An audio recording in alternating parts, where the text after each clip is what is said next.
Morning, Radhe Radhe সবাইকে। আশা করি সবাই খুব ভালো আছো। আমিও খুব ভালো আছি।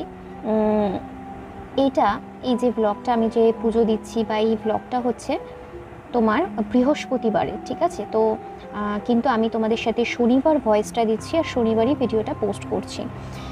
এর কারণটা আমি একটু পরেই তোমাদেরকে জানাবো, পুরোটা ইলাবোরেটলি বলবো। তো যাই হোক, আমি পুজো দিয়ে এলাম, তারপরে দেখতে পাচ্ছ আমার সকালের ব্রেকফাস্টে আজকে একটা মিষ্টি রয়েছে, তোমার সয়াবিনের তরকারি, দুটো রুটি আর চা রয়েছে। অন্যদিন সকালে একদম ফার্স্ট মর্নিংয়ে চাটা খেয়ে নিই, কিন্তু বৃহস্পতিবার খাইনি, একটু দেরি করে খেয়েছিলাম বলে সেই জন্য।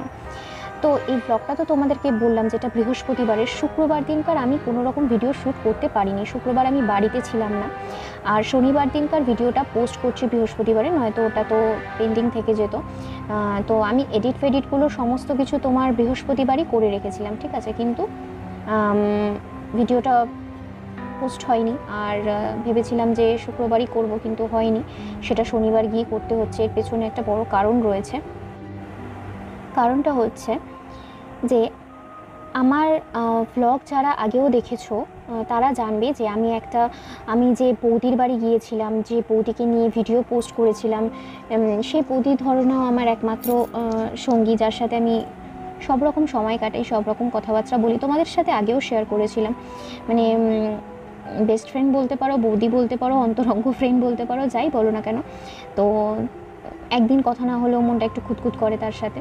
তো আগের ব্লগও চেক আউট করতে পারো, তাদের বাড়ি যাওয়ার ব্লগ আমি পোস্ট করেছি। যাই হোক, তো সে আমার বৃহস্পতিবার রাত্রিবেলা হঠাৎ করে ফোন আসে। আমি যেটুকু ভিডিও বৃহস্পতিবার করেছি, তো রাত্রিবেলা হঠাৎ করে ফোন আসে প্রায় 11টা নাগাদ, যে দাদা অ্যাক্সিডেন্ট হয়েছে। দাদা অফিস থেকে ফেরার সময়তে যে অটো করে ফিরছিল, তো অটোর পেছন সাইডে রাইট সাইডে বসেছিল এবং একটা বাইক প্রচণ্ড বাজেভাবে এসে অটোটাকে ধাক্কা মারে। তো অটোটা একদম পাল্টি খায়, যার ফলে, আর দাদার সাইডেই পাল্টি খায়, রাইট সাইডে। তো যার ফলে দাদার হাতটা গিয়ে পড়ে রাস্তার মধ্যে এবং হাতের কনুই থেকে হাড়টা ভেঙে নিচের দিকে নেমে আসে এবং কাঁধের হাড়টাও ভেঙে গেছে। তো বৃহস্পতিবার রাত্রিবেলা এই খবরটা আসে, যার ফলে আমাদের রাত্রিবেলার খাওয়া দাওয়া, ঘুম তো সব কিছুই চোপাট হয়ে যায়। প্রায় 2-2:30 নাগাদ আমাদের একটু চোখে ঘুম লাগে, কিন্তু সত্যি কথা বলতে রাতে ঘুম হয়নি, খেতে পারিনি ঠিক করে খবরটা শোনার পরে।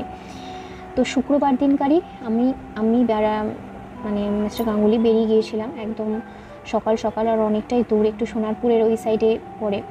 তো যারা ওই সাইডে থাকো তারা জানবে যে ওখানে কীরকমভাবে গাড়ি ঘোড়া চলাফেরা করে সোনারপুর থেকে ভেতরের সাইডের রাস্তায়। তো যাই হোক, তো সারাটা দিন নার্সিংহোমে কাটে, সারাটা দিন ওখানেই ছিলাম। দাদার অপারেশন ছিল, কারণ প্লাস্টার করে দিয়েছিল, বাট ওসব প্লাস্টারে তো হবে না, কারণ হাড় ভেঙে ভেতরের সাইডে নেমে গিয়েছিল বাজেভাবে। তো প্রায় 2-2.5 ঘন্টা লাগে অপারেশনটা কমপ্লিট হতে।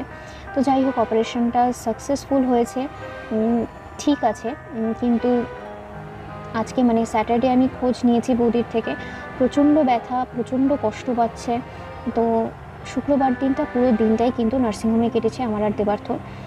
বৌদির সাথে ছিলাম, প্রচণ্ডভাবে একটা টেনশান কাজ করছিল, আর প্রচণ্ডভাবে একটা মানসিক কি বলবো, কষ্ট হচ্ছিল ভেতরে, কেন ভালো মানুষদের সাথেই এই ঘটনাগুলো বারবার হয় জানি না। যাই হোক, তো সেজন্যই আমি ভিডিওর কিন্তু অনেকটাই করে মানে হয়ে গেল, তাও তোমাদের সাথে কথাগুলোই বলছি।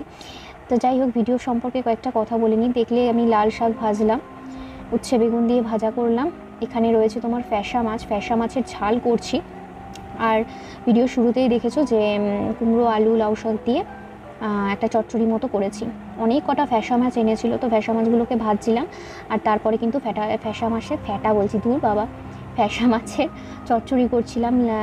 ফার্স্টে না, আমি তো একটু মাছ কম চিনি, আমার শাশুড়ি যখন কাটতে বসেছে ফার্স্টে আমি ভেবেছি কি আমুদি মাছ। তো যাই হোক, আমি আবার বললাম কি এটা কি আমুদি মাছ? তো শাশুড়ি অনেকক্ষণ দেখে থেকে বললো, না না, এটা আমুদি না, এটা তো ফ্যাসা মাছ। আমি তো লবডঙ্কা মাছ চিনতে। যাই হোক, বৃহস্পতিবারের ভিডিও যেহেতু, এটা অনেক রকমের রান্নাবান্না দেখতে পাচ্ছ। শুক্রবার আমি বাড়িতেও ছিলাম না, আর সবথেকে বড় কথা, আমি শনিবার দিন একটু ধাতস্থ হয়ে তোমাদের সাথে এই তোমার কি বলে ভয়েসটা দিচ্ছি আর কথাগুলো এক্সপ্লেন করতে পারছি, কিন্তু আমার পক্ষে সম্ভব ছিল না বা সম্ভব হয় না যে ডেলি ভ্লগ করলেও কোনো মানুষের অ্যাক্সিডেন্ট হয়েছে সেখানে গিয়ে হসপিটাল বা সেই দিনকার ভিডিওগুলো ক্লিপস করে তোলা, সেটা আমার পক্ষে সত্যি কথা বলতে এখন সম্ভব হয় না। হয়তো হতে পারে আমি এত বড় ভিডিও ব্লগার হয়ে যাইনি সেই জন্য, বা আমি সত্যি কথা বলতে মানসিকভাবে অতটা প্রিপেয়ার্ড থাকি না। মানে নিজের লোক যারা রয়েছে, পার্সোনাল কিছু মানুষজন, তাদের কোনো রকম কষ্ট হলে সেগুলোকে সেই দিনকারই ভিডিও করে পোস্ট করা বা সম্ভব নয়। ডেলি ব্লগার যতই হয়ে যায় না কেন এখনও পেরে উঠিনি, জানি না ভবিষ্যতে কি পারবো না পারবো। তো যাই হোক, সোমবার দিনকার দাদাকে ছুটি দিয়ে দেবে বলেছে, সুস্থ হয়ে বাড়ি আসুক। সব থেকে বড়ো কথা হচ্ছে আমি বৌদিকে খুব ভালোবাসি, তো বৌদি কাঁদছিল, সেটা দেখে খুব কষ্ট হচ্ছিল। কিন্তু যাই হোক, ওকে তো বলতে হবে, ওর সামনে তো নিজে মানে ভেঙে পড়ছি সেটা দেখালে হয় না। তো যাই হোক, বৌদিও 2 দিন নার্সিংহোমে ছিল, ঠিক করে খাওয়া দাওয়া করছে না, আর কি বলবো। যাই হোক, আমি কিন্তু রান্নার একদম শেষ পর্যায়ে চলে এসেছি। দেখো, মাছের ঝালিও আনাচ্ছিলাম, ভেসা মাছের, আর এর মধ্যে 1 না 2টো আমুদি মাছ আবার ঢুকেছিল। তো আর এটা শনিবার দিনকার তোমাদের ভিডিও ব্লগটা দিচ্ছি।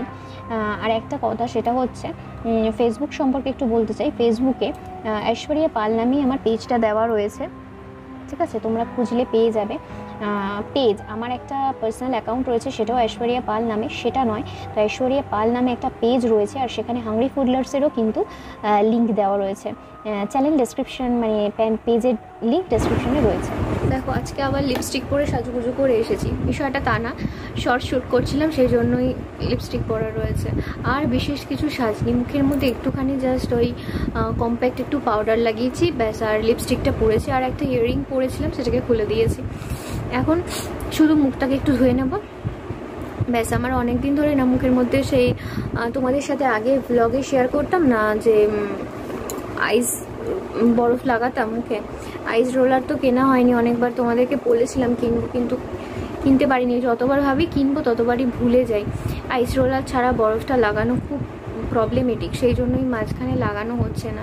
কিন্তু বরফ লাগালে না মুখটা অনেক ভালো থাকে সত্যিকারে, যারা লাগায় বা ডেইলি ইউজ করে তারা জানে। কোনো পিম্পলস বার হয় না, কোনো রকম প্রবলেমস আসে না। যাদের সেন্সিটিভ বা অয়েলি স্কিন তাদের জন্য তো খুবই ভালো। আমারও অয়েলি স্কিন, পিম্পলসের প্রবলেম তো আগে প্রচুর ছিল, এখন কিছুটা হলেও কমেছে, বাট আছে এখনও যে নেই তা না, 1-2 বার হয়, আবার সেরে যায় একা একা। সবথেকে বড় কথা না, অত গা করি না জানো তো। মাঝে মাঝে যখন মনে হয় ফেস প্যাক লাগাই, তোমাদের সাথে তো শেয়ার করি যখন লাগাই, আর মাঝে মাঝে মনে হয় লাগাই না।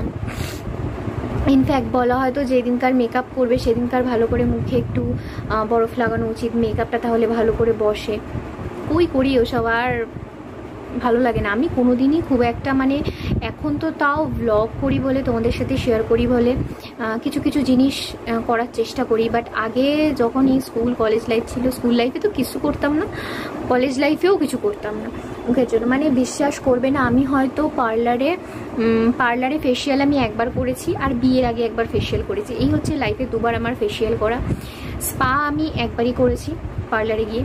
ভ্রু প্লাগ আমি বিয়ের আগেই প্রথমবার করেছি, ঠিক আছে। ইচ্ছা আছে আবার পুজোর আগে, নয়তো হ্যাঁ পুজোর আগেই একবার করানোর ইচ্ছা আছে, দেখি যদি করাই তাহলে তো শেয়ার করবো।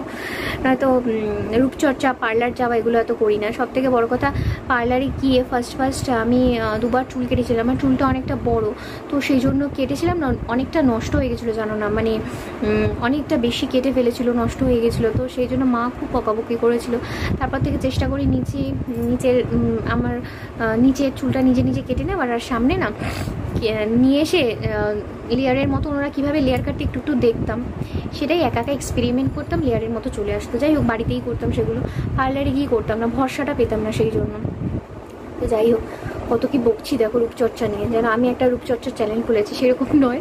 আমার নিজেরই আইডিয়া খুব কম আছে, নিজের সাথে যেগুলো ঘটেছে সেগুলো তোমাদেরকে বললাম।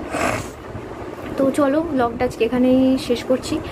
আশা করি তোমাদের ভালো লাগলে লাইক শেয়ার কমেন্ট করো। চ্যানেলে নতুন হলে প্লিজ ডু সাবস্ক্রাইব, আর লাইক শেয়ার কমেন্ট করতে ভুলো না। And this series with blog with Hungry Foodler, stay tune. ভালো থাকো, সুস্থ থাকো, দেখা হচ্ছে নেক্সট একটা ব্লগে খুব শিগগিরই। সবাইকে ভালো রাখো, নিজেও ভালো থাকো, নিজের খেয়াল রাখো। আর একটা কথা হচ্ছে, আমাকে চাইলে ফেসবুক আর ইনস্টাগ্রামে কিন্তু ফলো করতে পারো। ইনস্টাগ্রাম হ্যান্ডেল রয়েছে তোমার ঐশ্বরিয়া পাল নামে, আর ফেসবুক ঐশ্বরিয়া পাল নামেই রয়েছে। তো পেজটা গিয়ে ফলো করতে পারো, ওখানেও কিন্তু এই ভিডিওগুলো পোস্ট হয়। তো ফেসবুক থেকেও ফলো করতে পারো, ইউটিউবে তো যারা রয়েছে তারা রয়েছো, ইনস্টাগ্রামেও দেখতে পারো, সেখানে অনেক শর্টস আমি তোমাদের সাথে শেয়ার করি। তো বাই।